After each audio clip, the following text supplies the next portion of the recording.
एक गांव में धनीराम नाम का एक सेठ रहता था। उसकी 2 बेटियां थीं।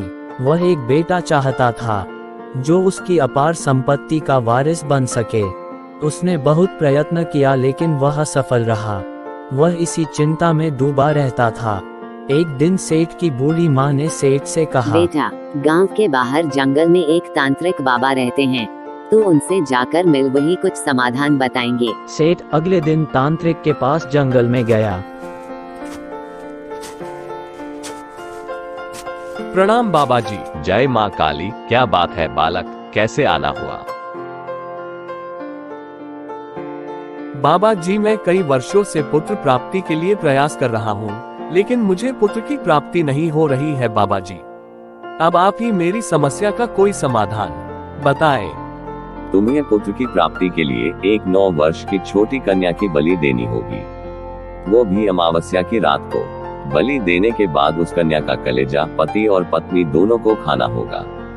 ऐसा करने से 1 वर्ष बाद ही तुम्हें पुत्र की प्राप्ति होगी बालक। जय माँ काली। अब सेठ अपने घर जाता है और यह सारी बात अपनी पत्नी से बताता है और इस तरह दोनों राजी हो जाते हैं और अमावस्या की रात का इंतजार करते हैं। अब अमावस्या की रात आ जाती है। सेठ अपने ही गांव के कुछ बदमाशों को बुलाता है और उसे कहता है कि अगर तुम दोनों मेरे लिए अमावस्या की रात को बलि चढ़ाने के लिए एक छोटी कन्या का इंतजाम कर दोगे तो मैं तुम्हें ढेर सारे पैसे दूंगा। और इस प्रकार दोनों बदमाश तैयार हो जाते हैं और दोनों बदमाश गांव की एक छोटी लड़की का अपहरण कर लेते हैं और उसे सेठ धनीराम को ले जाकर दे देते हैं। और इस तरह सेठ धनीराम और उसकी पत्नी दोनों पाखंडी बाबा की बातों में आकर मासूम बच्ची की हत्या कर उसका कलेजा खा लेते हैं। और अगली सुबह गांव के कुछ लोग सेठ के घर से गुजर रहे थे तो अचानक से सेठ के घर के सामने छोटी बच्ची की लाश मिली।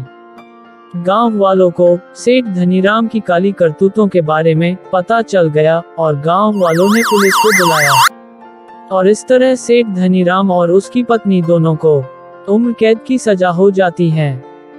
तो बच्चों, इस कहानी से हमें ये सीख मिलती है कि हमें किसी भी पाखंडी बाबाओं के ऊपर अंधविश्वास नहीं करना चाहिए और अपने स्वार्थ के लिए किसी के जीवन के साथ खिलवाड़ नहीं करना चाहिए।